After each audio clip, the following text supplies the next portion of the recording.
வணக்கம். நீங்க பார்த்துட்டு இருக்கிறது 30 days 30 மேக்கப் சீரிஸ். நம்ம சீரிஸ்ல நீங்க பார்க்க போற மேக்கப் என்னன்னா மலேசியா. பேரே கொஞ்சம் டிஃபரெண்டா இருக்கு இல்லையா? இது நம்ம ஸ்கேல்ப்ல வாழக்கூடிய ஒரு type of single cell fungus தான்.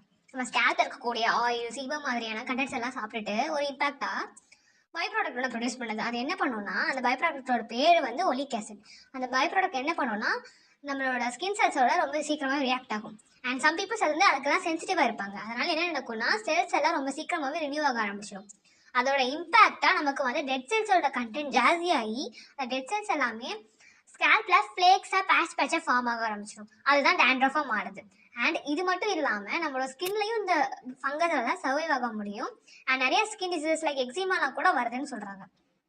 இதுக்கு என்ன மாதிரியான ரெமடிஸ்லாம் யூஸ் பண்ணலாம்னா சிங்க் பைரித்தையும் கீட்டகனசோல் அப்படின்ற ஃபங்கிசைடிக் காம்பவுண்ட்ஸ் எல்லாம் இருக்கு. இந்த மாதிரியான கண்டென்ட்ஸ் இருக்கக்கூடிய ஐட்டம்ஸ் எல்லாம் யூஸ் பண்ணினா ரொம்பவே பெனிஃபிஷியலாக இருக்கும்னு சொல்கிறாங்க. இது என்ன பண்ணுன்னா நம்ம ஃபங்கலை கில் பண்ணாது, ஆனால் அதோட க்ரோத்தை இன்ஹிபிட் பண்ணுது. நீங்கள் நிறைய ஆன்டிடேட்டிவ் ஷாம்பூஸ்லாம் பார்த்தீங்கன்னா கூட இதோட கண்டென்ட் நிறைய ஜாஸ்தி இருக்கிறதுக்கான வாய்ப்புகள் ரொம்பவே அதிகம். Continue watching 30 days 30 makeup series for interesting information like this. Thank you.